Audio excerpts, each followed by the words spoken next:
Welcome to the Mental Health Multiverse. We're your hosts, HB and LB. We'll be breaking down some of our favorite movies and TV shows as they relate to mental health, self-healing, and overall wellness, while also breaking stigmas, shedding light on misinterpretations, and helping you understand yourself a little better. If you're also on a healing journey and enjoy pop culture, stick around.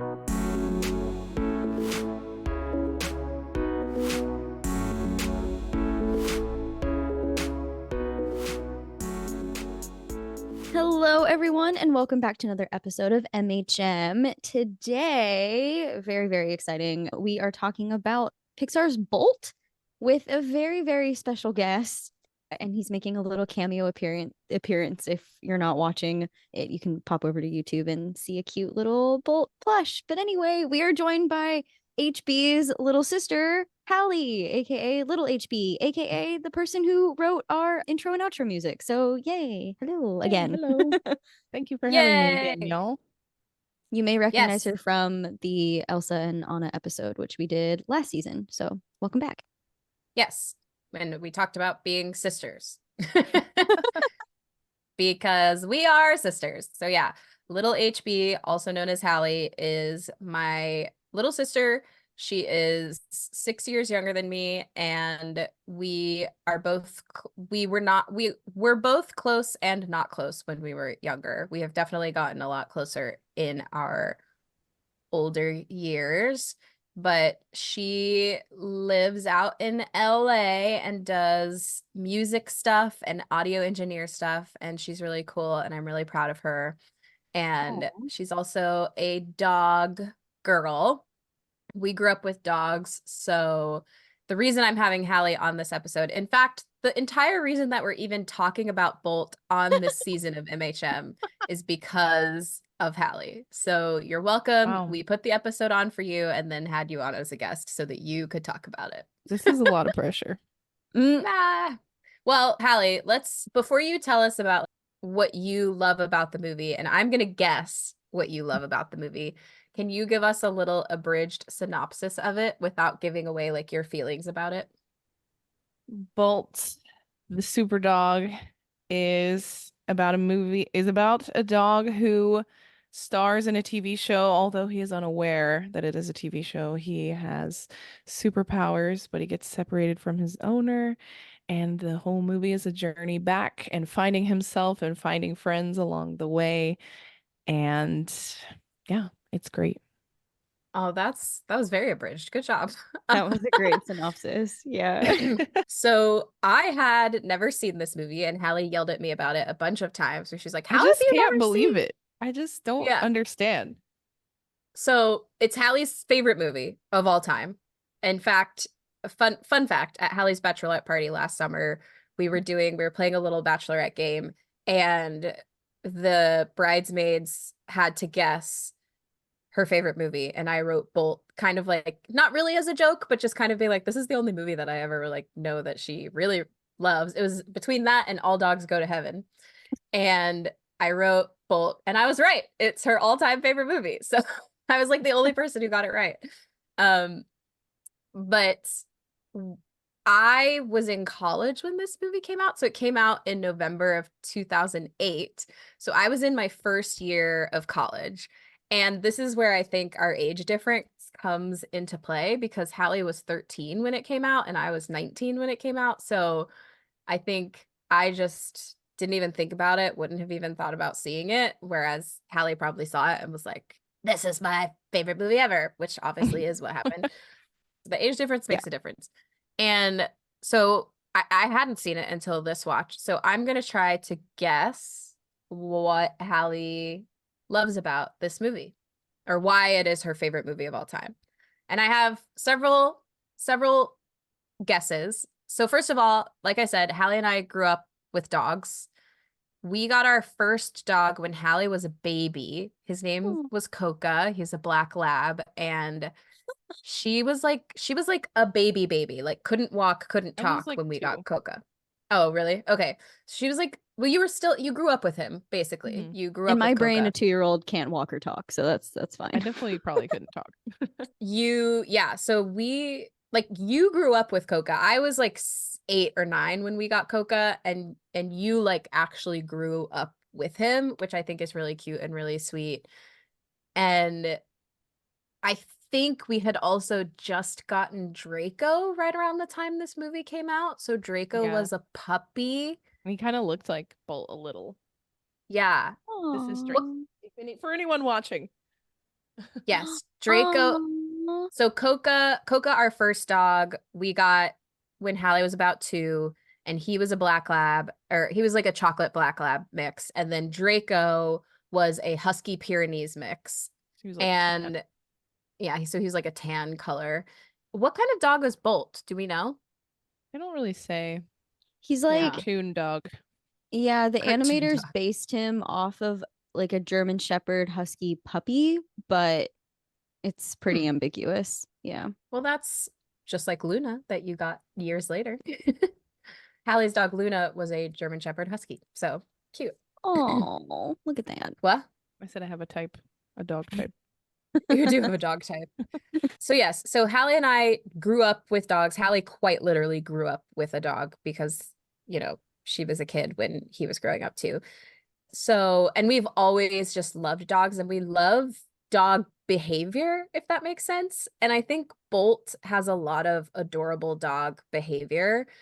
So in the movies, like, my favorite Disney movie, 101 Dalmatians, which I forced Hallie to watch so many times probably. And then we also repetitively watched our All Dogs Go to Heaven. That was like heavily on Which the is rotation. so wild to me because it's such a sad movie. Like, why did we put ourselves through that? Right? The emotional damage. My goodness. And then we were also, well, Hallie specifically, big Scooby-Doo fan. Hallie, big Scooby-Doo fan. Like looking back wasn't healthy.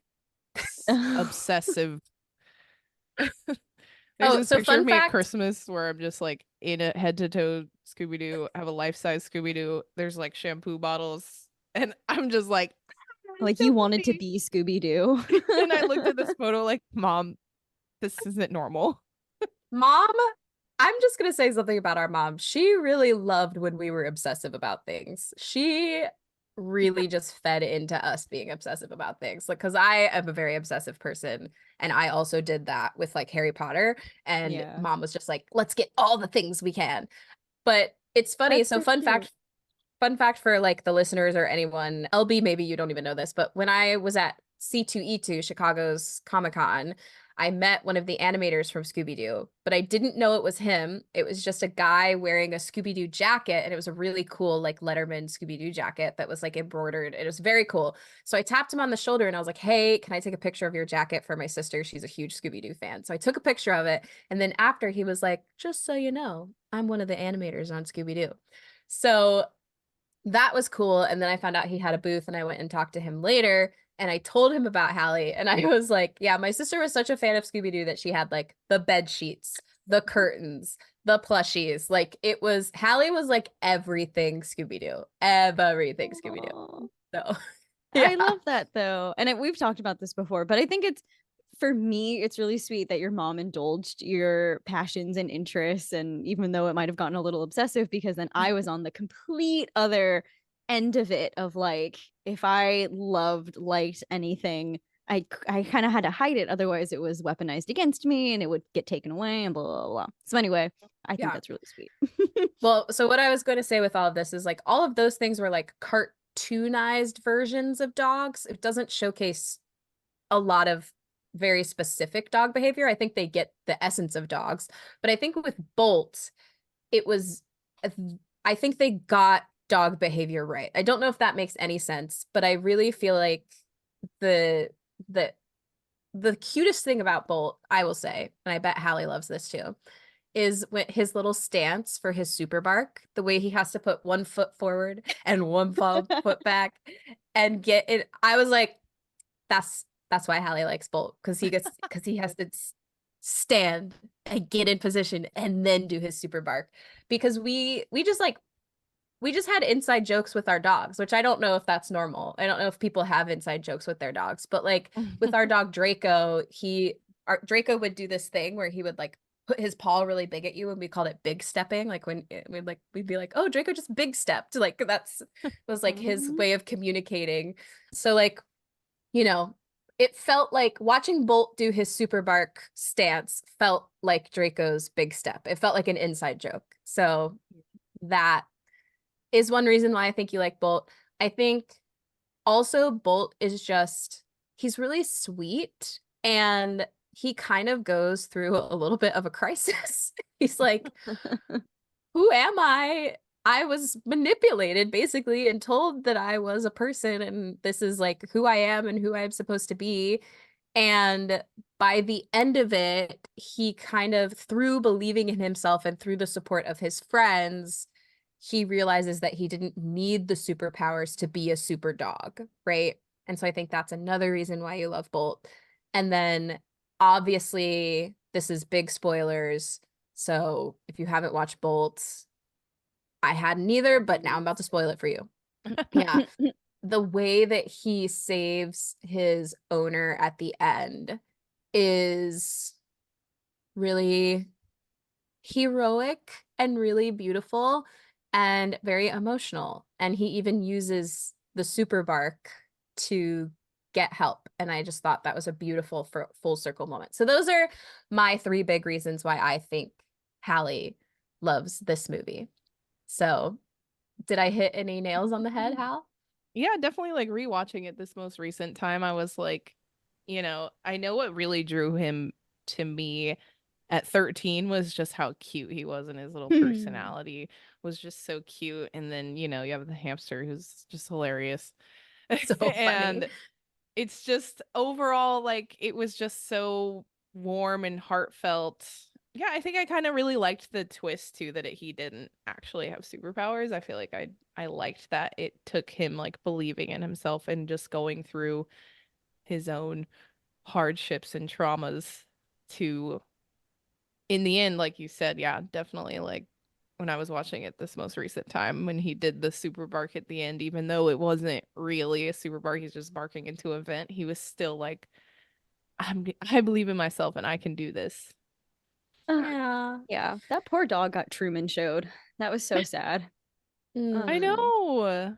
I was thinking about it too, watching it. Like, he really just never leaves the trailer. I know. Yeah. Like that's not a way to live. That's no way for a doggy to live. No. Like, where And does he he pee? didn't get to be a dog. And they say He that. They didn't talk know how about to how be a he, dog. yeah, He poor gets taught by a guy. cat, which is, you know. I think it's funny. So Hallie, did you see this at the Danbury? Because I was working at the Danbury Dollar Saver Cinema at this time. So you probably got discount tickets. I feel like I might have. Honestly, I can't remember. I do know that I had it on Blu-ray when Blu-ray was like a thing, becoming a thing, and I was so excited to get it on Blu-ray. So, I noticed that they make a joke, not a joke. It's not a joke. They make a comment about the DVD sales, and I was like, "Ooh, that is not relevant anymore." that's funny. So, do you remember sort of your first, well, I'm going to kind of speak for you. I know some things that were happening in our lives at this time. We were going through, our family was going through a bit of a traumatic experience at this time, because I know because it was my freshman year of college. So I feel like there were some tumultuous things sort of happening at home, but I could be wrong. I think yeah. I mean, if it came out when you went to college, then definitely. Yeah. So I think that's another, it's sort of like a nice little escape It's too. just like a A comfort. Yeah. yeah. I saw this at Disney. It's a Bolt. I'm holding up my Bolt stuffed animal again. I saw him I was working downtown Disney in Orlando on tour, and I saw him and I just looked at him and I was like, I love it. And then I I need left you. and I was walking with the artist I was working for at the time and I was like, I don't know why I'm still thinking about that Bolt. And then I had to go and start setting up the stuff. And then after I was like ready to do sound check, she came with it. So cute Oh, little that's gift. so nice. Was that Sabrina? Yeah. Oh, That's she's so sweet. nice. Yeah, it Oh. was so cute.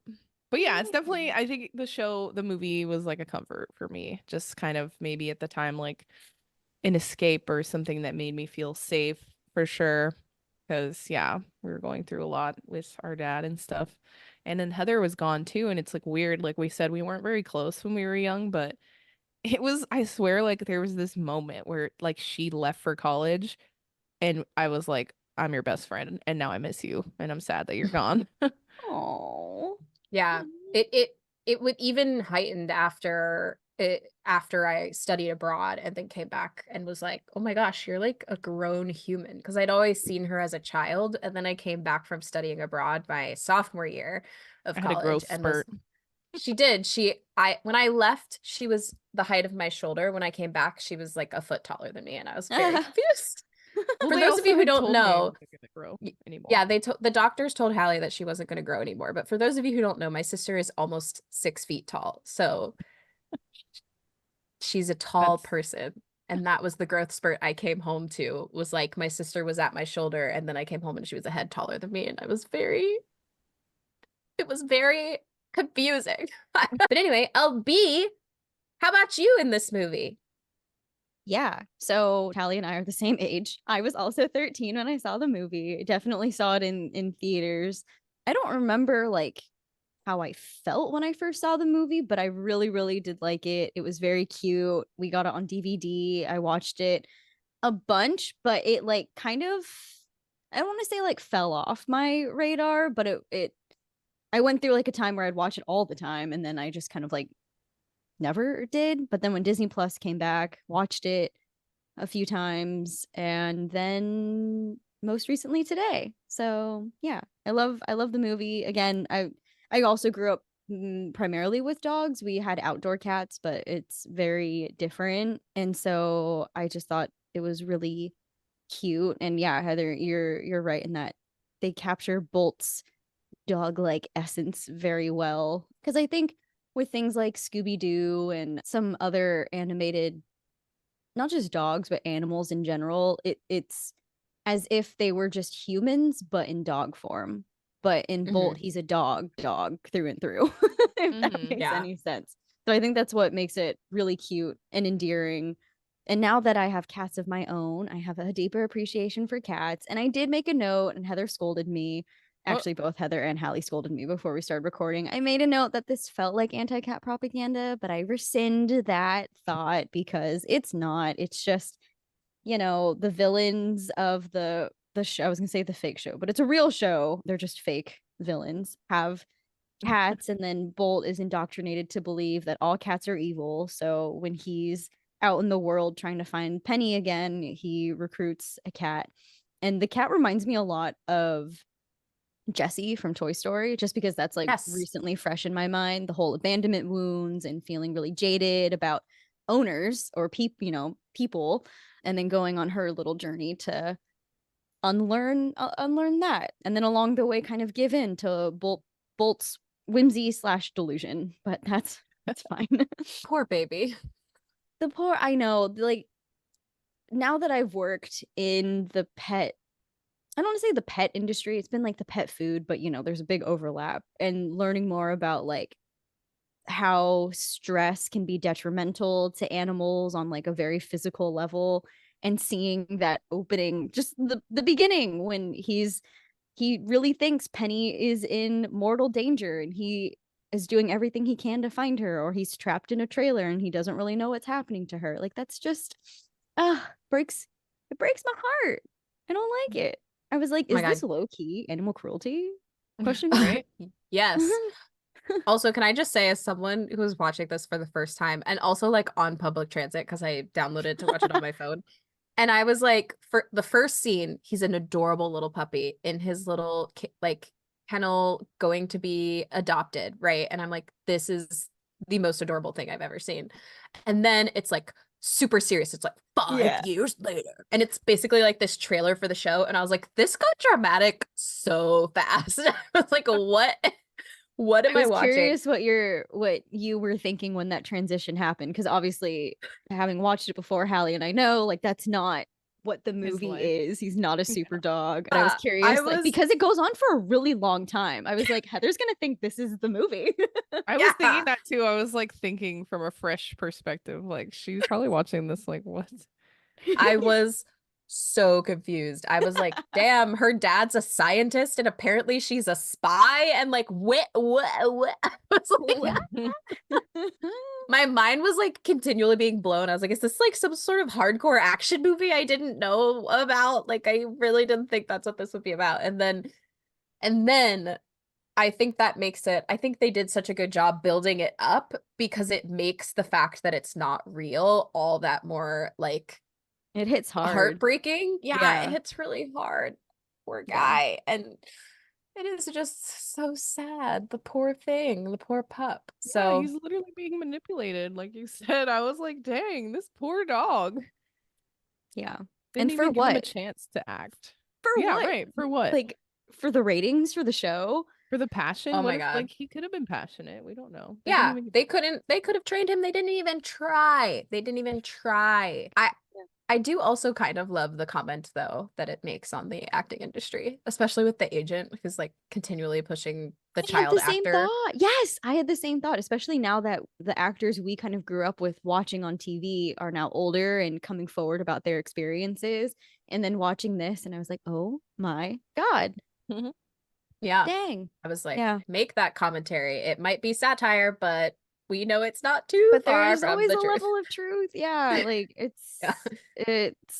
it just feels bad. Feels really bad. But the movie is not bad. I think the movie is great and Mm-mm. fantastic. And it is just like a good time. Like it's not so heavy where you just feel empty by the end, but it's not so like cutesy where you're like, okay, well, watch that, can move on. It's like a really good balance of like you said, Hallie, in your synopsis, a nice balance of like finding oneself and unlearning and relearning, but then also just like a really cute story of friendship and loyalty and a dog's love. Yeah. I think I that's do love the dedication to his owner and the way he's like, she's my person. She's my person. I'm like, I love it. Yeah. What were you gonna say, Hal?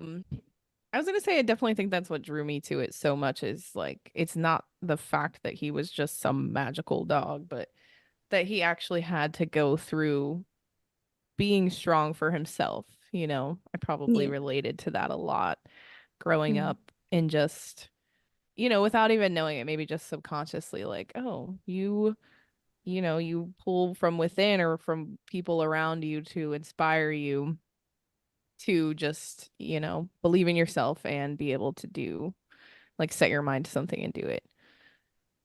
Mm, that's And a there was really a good cute takeaway. moment.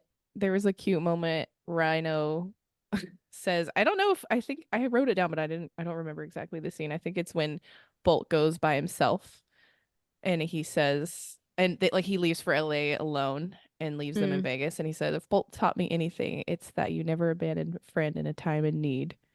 Mm-hmm. And then he rolls off. He literally rolls away. So I have another fun fact, and it is that the little boy I babysit spoiled this movie for me because he thought I had seen it because I asked for his rating, and he told me he doesn't remember it well enough to give it a rating because I was trying to give him an idea of what it would like. He was like, "What happens again? I forget," and he was like, "I don't remember it enough to give it a rating." But he spoiled something for me that wasn't even true, and he told me that the hamster was evil. So the whole time I'm watching it, I'm waiting for Rhino to turn on them. And he never does. And I'm like, oh my God, you lied to me. Like, That's so How so funny. could he have been evil in a little that's what RV after I finished watching watching it, because TV? I did watch it while he was playing at the playground. So like I'm sitting on my phone watching it and watching him at the same time. And when it was over, I was walking him home and I was like, dude, the hamster's not evil. And he was like, really? I thought he said something, blah, blah, blah. And I was like, he was literally Bolt's biggest supporter. He was the Yeah. one giving Bolt He the was gassing him up. speeches. Yeah, Yeah. gassing him up, giving him speeches throughout to make him feel like he was actually a hero. I was like, I mean, if if you anything, really think about it, he does say some violent things though. So maybe if he meant evil, because he says something about like beating someone's pancreas or something with their he spleen. He says some off the wall stuff that maybe a child is like, that hamster is me. when when Probably. they go into when they see the security guard, he's like, I'll snap his neck. I was like, Yeah. oh Yeah, and then they shit. stop him. He's crazy. He's so unhinged. I love it. It's so funny when they're standing above the train or whatever, and they're gonna take the banner and swing down to it, and he's like, "Let it begin, let it begin." His little tummy Yes. is like pushing up against the. Oh my gosh, it's so So funny. yeah, Yeah. I was It's just a good waiting for way that. to die when he's holding Yeah. up the Yeah. Oh, yeah. No, Rhino, probably my favorite character, honestly, because you're right, Hallie, so unhinged, but also like so hilarious and also so supportive. It's like you can be all of Supportive. these things, I suppose. Even though he wasn't aware, he was more on the delusion. It was like, regardless, still pushing and believing in Bolt in it in so many ways. Yeah. No. Well, Hallie, I have a question for you then. Are you gonna ask me if I loved the pigeons? Well, that's not what I was about to ask you, but I do have it in my note because Hallie and I have a joke for those of you listening who don't know about our relationship. But the Hallie has like a pigeon essence. Like if you were to be like, what animal do you embody? And I just every time I see a pigeon behaving in a very odd way, I'm like, that's my sister. That's my sister. My sister's an awkward penguin. Not a penguin. My sister's an awkward pigeon. And then I wrote in my notes, I was like, is this movie why Hallie loves pigeons so much? Is this? I feel like I always loved pigeons, but maybe subconsciously. Because they are such powerful little characters in this movie throughout. They're And they're just so constant, funny. so many different ones, but like moving the In plot every different along. city. Yeah, in every city, it's just a pigeon. They asked the So same funny. question of like, "You look familiar. Do we know you?" Well, and then I love the ones who actually take him back to Penny and they're like the only reason Pitching. they take him. Yeah, the only reason they take him there is because they're pitching their alien That is some synopsis to LA him. BS right there. I was gonna Even the say that's pigeons. so LA. Oh, everything about that was so LA. Hilarious. We got a nibble. Oh my gosh. Anyway, Well, what were you gonna no, say before we digressed about the pigeons? I was gonna ask, since you just rewatched it recently, when was the last time you had seen it before this, is my first question. It's been a while. I think like, do you remember the first time you came to visit me when I like was in between apartments in that weird place? I had watched it Yeah. there. This is Okay. such a So weird, I have such a weird attachment with this moment because I was showing it to Joe for the first time and that I had like this really, really terrible toxic roommate who called the cops on me. And I literally was told the cops I was watching Bolt. So I vividly remember that moment because Joe is Hallie's wife, also, by the way, everyone. yes. Hallie's now wife. Yeah, at the At the time it was time. like 2 months into a relationship. But yeah, so I just have this like weird association with knowing that that was the last time I watched the movie. Oh, that is interesting. I do remember you telling me that story about how you were like, he called the cops on me for being loud. I was just watching Bolt. Like, that's wild. He really, yeah, that was a whole thing. But yeah, Uh, okay, so that was the last time. That was like what, 6 years ago? probably about that. Yeah, 6 years Yeah. this summer. So, is this still your favorite movie of all time? You know, I don't know. Anything with Melissa Barrera at this point has got me hooked. I mean, it can I change. Of course, it can I change. Yeah. feel like it when we were talking about this at The Bachelorette, it was like I'm also really like Bridesmaids and like sillier, more adult movies now that I'm older. But I think Mhm. if you had this like if I had to like pick a favorite childhood movie, for sure Bolt. Yeah. Even There you like go. over Lion King and Scooby-Doo movies. Yeah. Scooby-Doo movies are a whole different thing on their own. I They're mean, the live separate. action ones are bomb though. Oh yeah. Oh yeah, those are some of my favorite of all times. Yes, you're right. They're The Scooby-Doo Watching movies are perfect.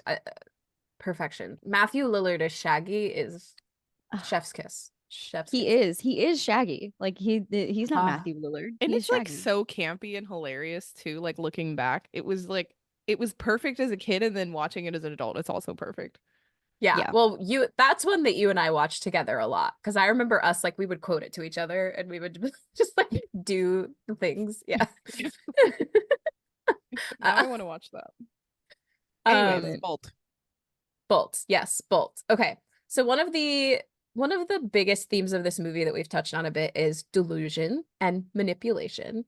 So I have a question for all of us that is basically, have you ever felt manipulated into believing a certain thing about yourself? And then how did you deal with the truth or figuring out who you were without that thing? And it doesn't have to be a bad thing. It doesn't have to be a good thing.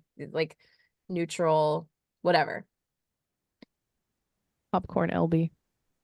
Oh, okay. On the spot. Yes, many, many things about myself. Because I can see HB's notes, I see that you put religion. I just learned last episode that you guys also grew up religious because you Nowhere want. near as religious as you were, by the way. Yeah, no, it was like the extremes that you hear stories of. That was my life. Like I couldn't wear certain things, couldn't watch Harry Potter, I couldn't use certain feminine hygiene products because it would take my virginity away, things like that. And so over the years, my adult years specifically, I should back up. So I grew up in a very religious environment from pretty much the time I was born until college. And I went to a secular college where they taught us evolution and non-religious things. How dare they? And it was kind of the first time in my life where I was in that kind of environment and presented different thoughts and opinions and blah, blah, blah, blah, blah.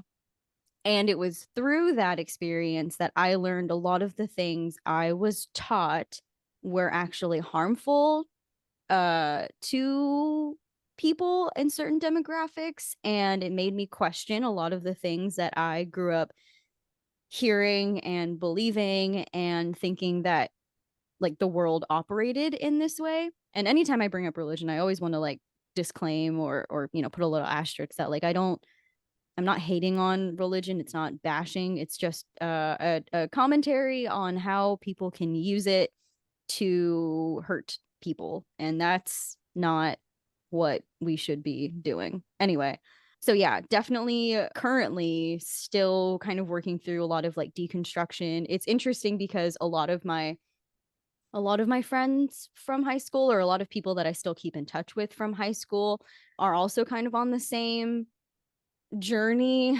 And it's been really interesting because I just think about my Bible classes in high school and them being like, look around the room. 90% of everyone in this classroom is going to fall away and stumble and lose their faith or blah, blah, blah, blah. And you have to like, you know, make sure you're not one of them and do everything that you can to make sure you don't let your brothers and sisters in Christ stumble and blah, blah, blah, blah. And it was a whole thing.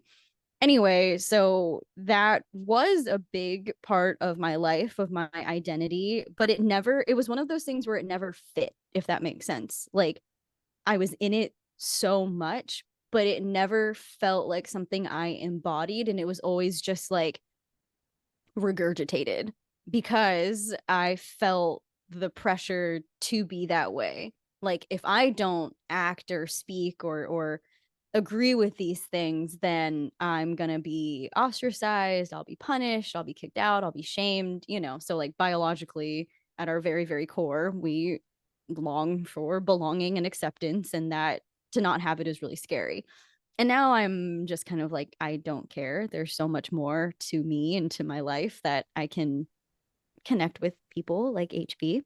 So anyway, yeah, that was a big one. And then obviously for dedicated listeners to the podcast or people who have followed me on Instagram for a really long time, my mom was very emotionally manipulative and made me feel like I had to apologize for being born, that I was an inconvenience and a burden and a nuisance, and that I should not be on this planet.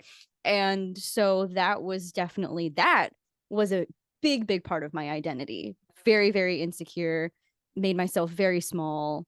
And we talked about this actually on the last episode. It was like a really weird complex mindset of like wanting to be small because I didn't want to take up space because I believed I was not worthy of taking up the space, but then also trying to prove that the space that I was allowed to take up, I was like good enough for, if that Mhm. made any sense. So all of that to say, to answer your question, yes. I resonate with that very deeply. The kind of whiplash that Bolt has to go through of like, this is not who I am and this is not real. Yeah, that hits on many, many different levels for myself. Yeah. What about you, little HB? That was tough to follow. No, I definitely think, watching it and kind of remembering like the point in my life that I was at when I had first seen it, maybe I feel like I related it to, yeah, like the way that Heather and I grew up is not like the way that most, kids probably should have had to grow up, is like having like, kind of more of a violent parent and just like a violent environment. And I Mm. think that growing up and just kind of like being away from that, and even looking back now as an adult and things are still kind of occurring with our father, it's been like re-triggering for both of us. And it's yeah, it's like this didn't have like this isn't my reality, even though it was our reality growing up. Going into real life and becoming an adult and looking back at it now, I think that kind of like the way that Bolt kind of has this like culture shock of life in general, Hmm. and just like, oh, like, I can be more gentle with myself and I can have a more gentler experience in life. Everything doesn't have to be so all the time. I think that's kind of like my relation to it.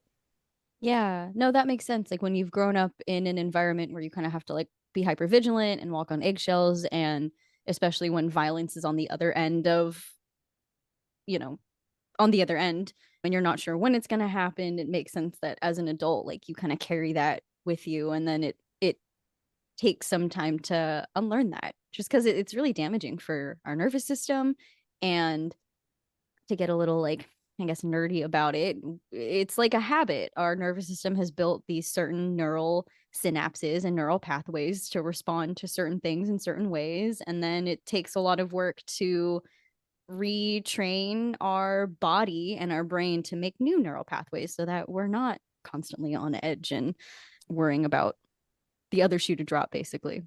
Yeah, and there's that moment where, he goes into the trailer and he's like still like like Yeah. in reality, like just be a dog, just chill, my guy. Right? I feel like Oh, that exactly is like what, kind of what you're saying is like you have to unlearn and just not be so on edge all the time. And that's way easier said than done for sure. yeah.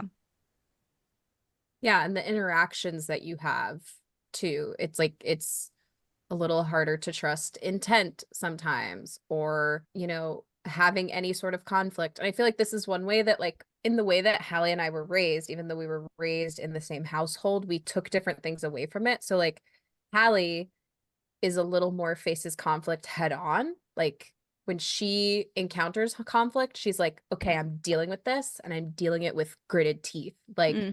and I took the other end of that, the other side of that. I am very, or was very, like, anti-conflict. I used to do everything in my power to avoid it because I felt like if there were a conflict, it would escalate to the point in which there was no return, Hmm. which is how we were raised. But like I think for the opposite end of like where in Hallie's case, it's a little more like, well, we're gonna take it to 100 right away so that I can avoid like, you know, you hurting me first, you know?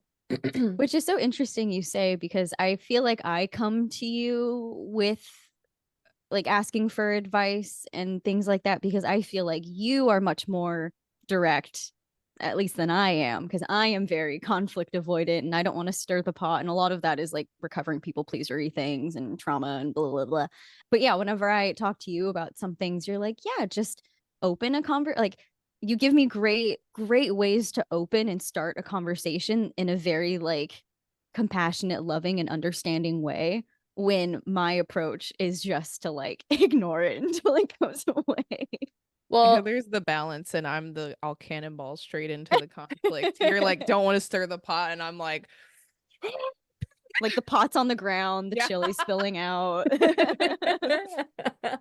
I've also done a lot of the work in unlearning, and like I figured out that my discomfort in having the conflict only affects me. So I'm taking on all the pain by not having a confrontation. Mm, Whereas if I have a confrontation, at least this person knows I'm uncomfortable, you know? It's like, and I think that's the thing about how we were raised is like, we made ourselves uncomfortable so that we wouldn't disturb the peace. mhm, We sat in our own discomfort so that our lives wouldn't escalate, so that things wouldn't escalate. And what I have learned as an adult is that my discomfort can ease if I share it with the person who's making me uncomfortable. I can ease that discomfort and say, like, hey, this is something that's bothering me. And if it escalates, right? But at least I'm not the only one holding on to the pain. And it's taken me a long time to realize that and to get to that mhm, point. And sometimes I do still struggle with it, you know, in some certain friendships. I really used to struggle it in with it in relationships until my most recent relationship. I really made a point to be like, every time I feel hurt or uncomfortable or not heard, I am going to make it known. And I think that's one really big thing that helped me in my most recent romantic relationship that I had, because I was like, I'm just not going to let my discomfort only fall on me. And so it's been it's been a lot of work, but yeah, it's definitely like, rather than be Mittens, right? In Bolt, Mittens pushes Bolt away because she has that abandonment wound and says, I'm going to I'm going to hurt you so that you don't hurt me, yeah, right? And so that's like one way of looking at it. And then another way of looking at it is another direction would be like, I'm just hurting myself by not saying anything. And so the balance is communication and being like, hey, this is the thing, this is how I feel about it, now you know how I feel. Because that's the other thing, we can't make assumptions about how people feel. mhm, And that's always hard too, is like, I grew up basically because I was so hyper vigilant. I grew up being like, everybody must know how I feel because I had to be so aware of how everyone else felt, right? mhm, And that's just simply not true. If you don't express how something made you feel, it's never gonna, the person who is maybe making you uncomfortable or hurting you or whatever might never know. yeah. But I like that you said that too, because that's something within your control. You can't control how they might respond or how they'll react, but you're doing what you can within your control to mitigate or fix the situation. And hopefully, it's one of those relationships where there's mutual trust and love and understanding, and you can get through it together. But you didn't answer your own question. Have you ever felt manipulated into believing a certain thing about yourself? And how did you deal with the truth or figuring out who you are without that thing? Thank you for reading my question verbatim. I kind of, the way that I look at this is through diet culture. Mm, And so I am a fitness professional, but I am not a nutritionist. I am not a registered dietitian. I am not an eating disorder coach. This is not something I am an expert in. So I'm just speaking from my experience. And if you relate to it, great. But if you need help, please seek actual medical help. I'll hmm, just make that disclaimer. hmm, But so as y'all who listen know, I grew up in a larger body, and I was never really made to feel less than, for the most part. Growing up, I was very included, but I did feel that society put me in the box. And we talked about this a little bit in our last episode as well, but I was kind of made to feel like society put me in a box, that I was different because I was in a larger body, right? hmm, And so when I moved to New York and I started losing weight, I fell into the, what I like to call, diet culture trap. And diet culture itself is a delusion. and a manipulation to make you feel like you have to do certain things in order to be valued, worthy, and desirable in society, right? Mm-hmm.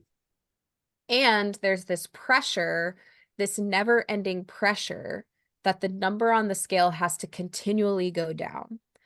And I will be the first one to tell you that the BMI is bullshit. So your body mass index is complete and utter like horseshit.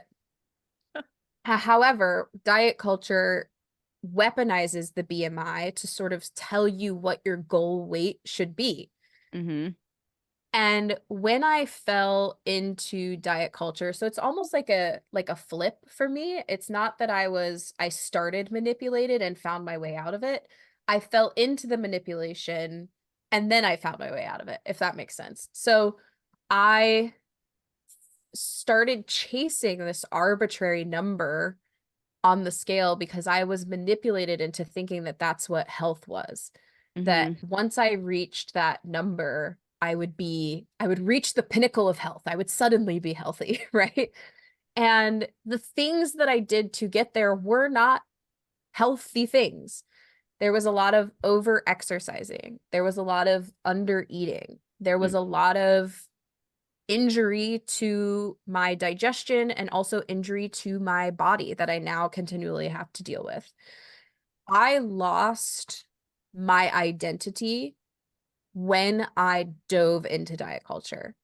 Everything that made me me disappeared because I was solely focused on losing weight and I was solely focused on making my body smaller and being as skinny and desirable as possible.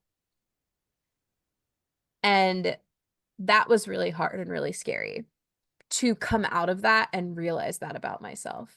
Mm-hmm. Because I remember my friend Ronnie, who's been on the podcast before, I was sitting with her this is like in the height of my diet culture days. I had lost a significant amount of weight and I was thinking about my before photo, which is, I will advocate to the ends of the earth to stop posting before and after photos because I do think they are harmful. And the story I'm about to tell you is one of the reasons why. But I was thinking about my before photo because I used to post them. I used to post before and after photos all the time because of Yeah. diet culture. Yeah. And Well, because we've been so indoctrinated to believe like you have to show your progress in order for any of the work you've put in to be counted, valid. basically. Yeah. Yeah. It's fucked up. Anyway, continue. Sorry. Yeah. So I was having a conversation with her about it, and I was like, I just don't want to ever become that girl again. And what she said to me changed my life. And I've told her this before, but she told me, she was like, well, I loved that girl Hmm. and I love you now, but like, I loved her too.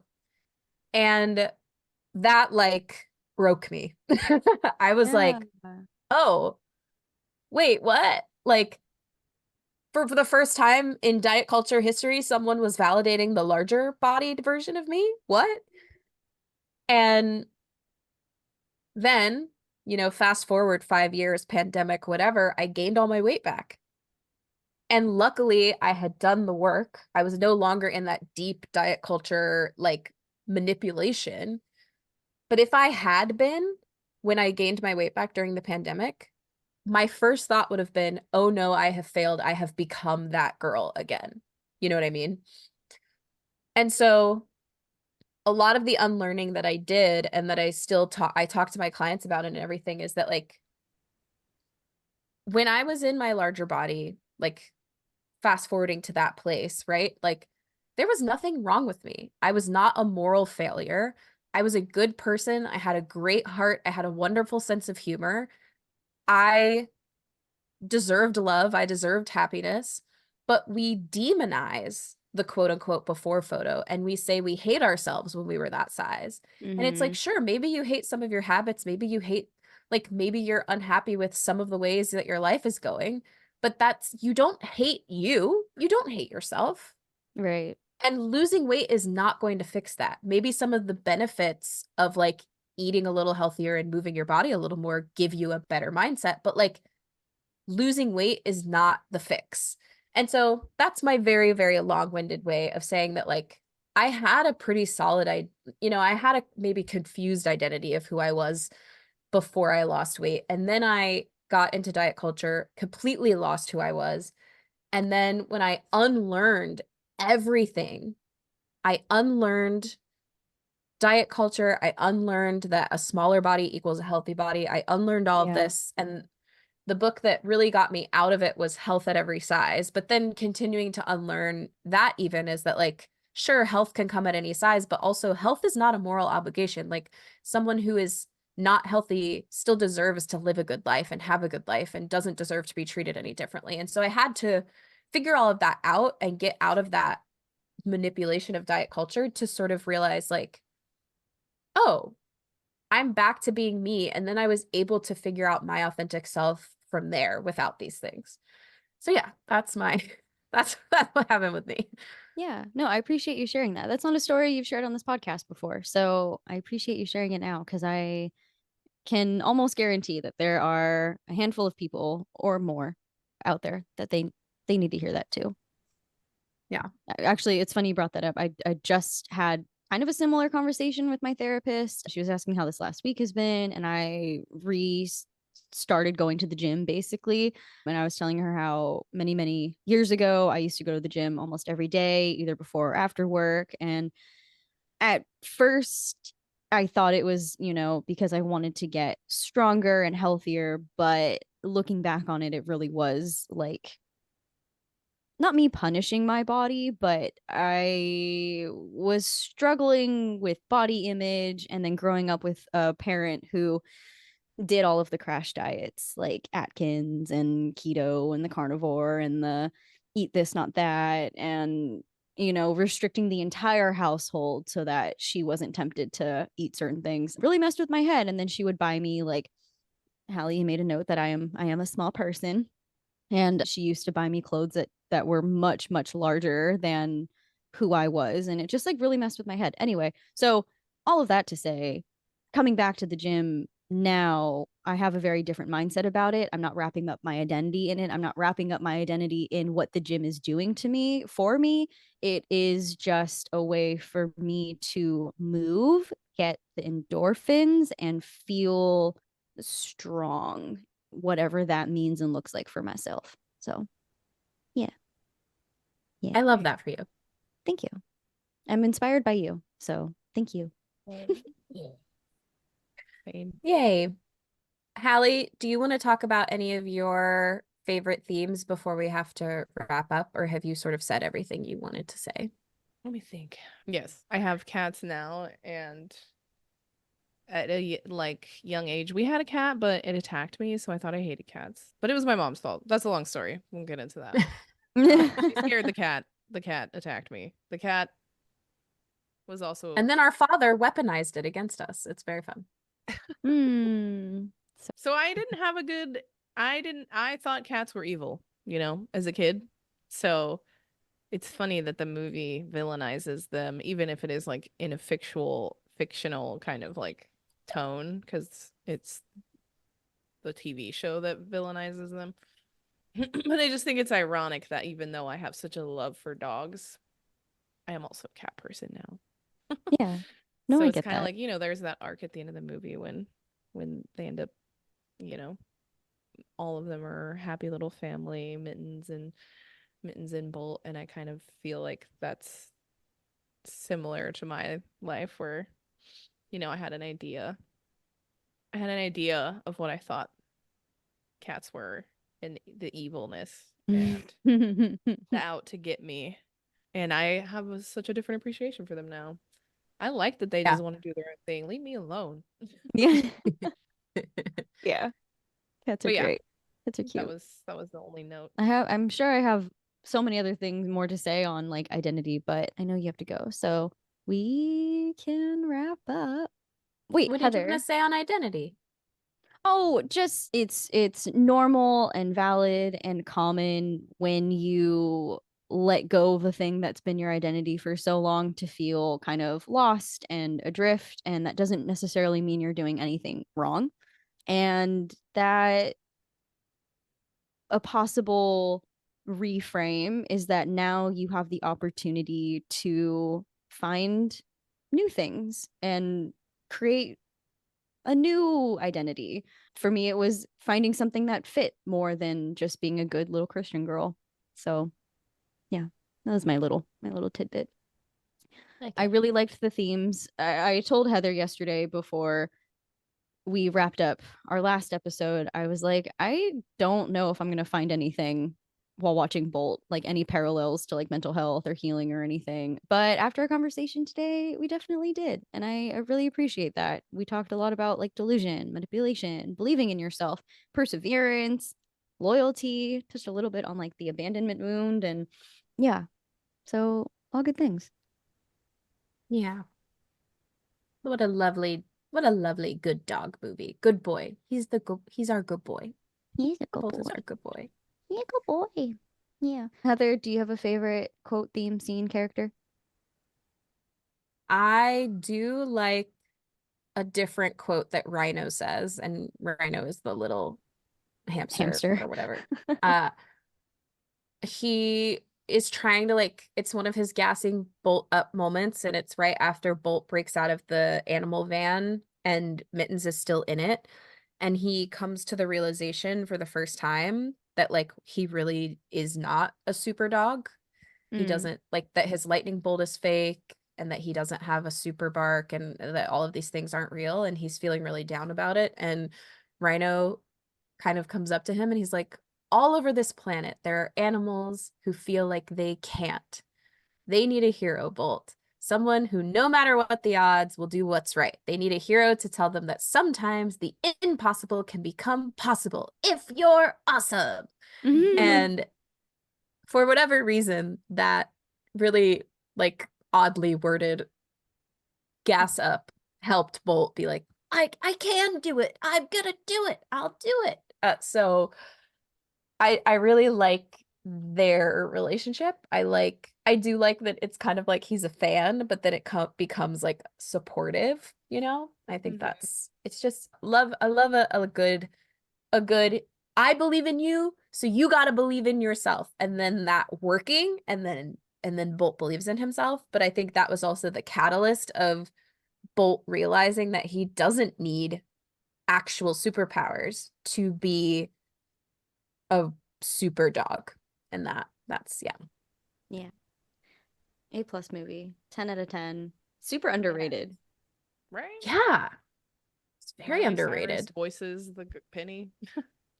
We didn't talk a lot about Penny, but I do think that like, you know, her love for Bolt was also really beautiful, and her determination to kind of get him back. And she was also manipulated into not looking for Getting to him. have her own dog. Yeah. Getting to treat him Yeah. like a dog. Yeah. Yeah. She was. And that's like the sad thing, you know, after having our conversation is like she was just a child, so she didn't really feel as though she could speak up for herself in those moments, you know. Yeah. Yeah. Uh, Yeah, the moment they like reunite and she's like, "Oh my God, Bolt." I was like sobbing. I was weeping. I also just love that he actually saves her in the end. Like, Yeah. no He actually is superpowers. a superhero. Yeah. But And that again, he to bring had a super heart. Yeah. he did. He does. Hallie, do you have a favorite quote? I think not specifically like just I definitely like really liked the Rhino gassing him up one that you said. Yeah. Yeah, I think that was there was another one that I had quoted earlier. I think that was one of my favorites because he's just his whole tone of like believing in Bolt and stuff. And then the funny pigeon the funny pigeon It's moments. so funny. The line after he's trying to pitch his alien thing, and then as they're flying away, he's like, "Okay, this is how you blew it with Nemo, so focus up." Yeah. That was so funny. Speaking of Nemo, I'm like, when they were like, ball, ball, ball, I'm like, is there a moment like this in every Disney movie? Right? Oh my gosh, it's so good. Mine. Mine. Mhm. So cute. Well, thank you, Hallie, for coming back. Loved having you. Loved that we did this episode and that I found actual takeaways and things like that. Thank you, as always, for both of you for sharing your experiences and being open and honest. And listeners, I hope you enjoyed this episode as well. And we will see you next time. Bye, Thank you for having everyone. me. Bye. Thank you so much for listening to this episode of the Mental Health Multiverse podcast and for spending time with us, HB and LB. Special shout out to our musical composer, Little HB. If you enjoyed this episode and you'd like to help support the podcast, feel free to share it with others, post about it on social media, leave a rating and review, or become an exclusive Patreon member to see bonus and additional content. To stay up to date on all things MHM, you can follow us on Instagram at Heather Boddy and at littlebent_notbroken, or subscribe to our YouTube channel to see our faces and watch some fun bloopers. You can find all of these links in the show notes. Thanks again, and we'll see you next time.